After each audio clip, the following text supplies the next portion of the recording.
Marsar lake, Kausar Nag lake, Nil Nag lake, Krishnasar lake, Vishansar lake.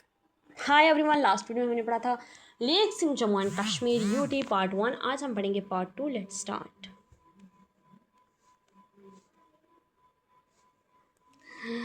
सबसे पहले कल हमने 9 लेक्स के बारे में पढ़ा था। आज हम 10th लेक से शुरू करते हैं 18 लेक के बारे में। ठीक है, 18 लेक तक। Okay, let's start. Sheshnag district Anantnag में है।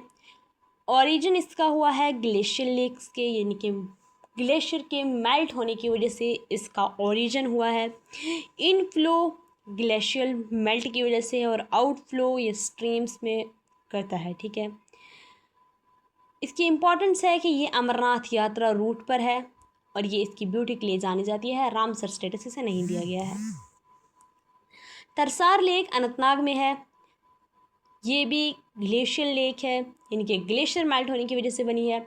और अगेन इनफ्लो तो ग्लेशियर मेल्ट होने की वजह से है और आउटफ्लो नाला तरसार में जाके गिरता है।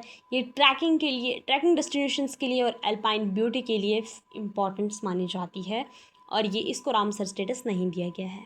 मार्सर लेक है अनंतनाग डिस्ट्रिक्ट में, ग्लेशियर लेक है ये भी, अगेन ग्लेशियर। अच्छा, जितनी भी लेक्स है ना सारी ग्लेशियर की ही। अभी जो 10th से लेके 18 तक मैक्सिमम लेक्स जो हैं हमारी ग्लेशियर मेल्ट होने की वजह से हुई हैं, तो ये समझ लें। सिर्फ आउटफ्लो बता देती हूँ। ठीक है, आउटफ्लो होता है इसका नाला मरसर में। ये ट्विन लेक है तरसार की। ठीक है, और ट्रैकिंग और टूरिज्म के लिए माना जाता है। रामसर स्टेटस नहीं है। आप सब देख ही सकते हैं कि इनमें से किसी भी लेक को रामसर स्टेटस नहीं मिला गया। सिर्फ 3 लेक को रामसर स्टेटस दिया गया है, सुरीनसर, मानसर एंड वुलर लेक। ठीक है, जो कि हमने पार्ट 1 में पढ़ लिया है। उसके बाद कौसर नाग लेक है कोलगाम में। ठीक है, अगेन वही, और इसका आउटफ्लो स्मॉल स्ट्रीम्स में होता है। ये अल्पाइन लेक है, ट्रैकिंग के लिए जानी जाती है, पिलग्रिम्स के लिए जानी जाती है। रामसर स्टेटस नहीं है। नील नाग लेक बडगाम में है।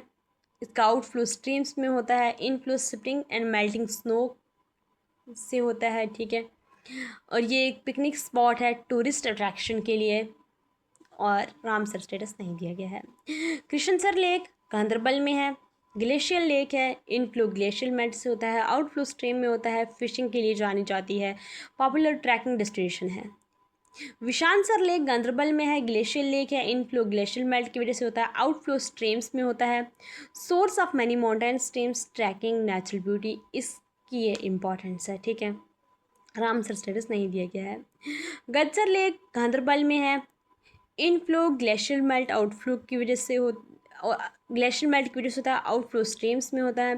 ग्लेशियर लेक के लिए जानी जाती है और उसके बाद ट्रैकिंग के लिए इसकी इम्पोर्टेंस मानी जाती है। ठीक है, सत्सार लेक गांधरबल में है और ये group of 7 glacier lakes, 7 glacier lakes का एक ग्रुप है, उसकी ये बनी हुई है। ग्लेशियर्स मेल्ट होने की वजह से inflow glacier melt and outflow stream में होता है।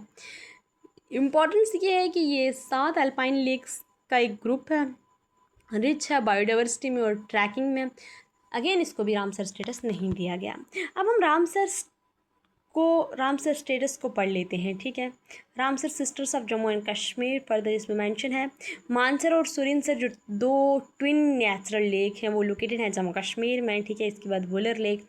अच्छा, इनको डिक्लेयर किया गया था रामसर साइट 8 नवंबर 2005। इसके साथ साथ मैं आपको एक बात बताते चलूँ कि हम रामसर साइट्स, अच्छा खैर, ये Ramsar sites are wetlands of international important designated under the Ramsar Convention established in 1971 in Ramsar, Iran.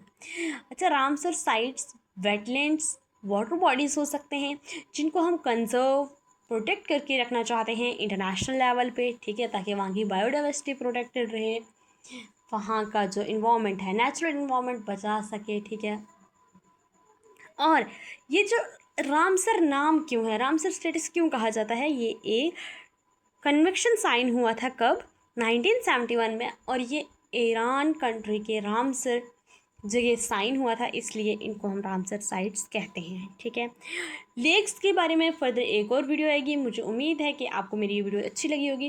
Please like share subscribe कीजिएगा। अगर मेरी कोई भी गलती हो तो प्लीज़ आप कमेंट बॉक्स में ज़रूर बोलिएगा। कमेंट बॉक्स आपके लिए ओपन है, आप मुझे कोई भी राय दे सकते हैं, कोई भी डिसीजन दे सकते हैं। आपको नेक्स्ट किस पे वीडियोस चाहिए ये भी बता सकते हैं, और अगर मेरी कोई मिस्टेक हो तो ज़रूर मुझे क्रिटिसाइज़ कीजिएगा। Thank you so much for watching. मिलते हैं अगली वीडियो में, तब तक के लिए रखिए अपना बहुत सारा ख्याल।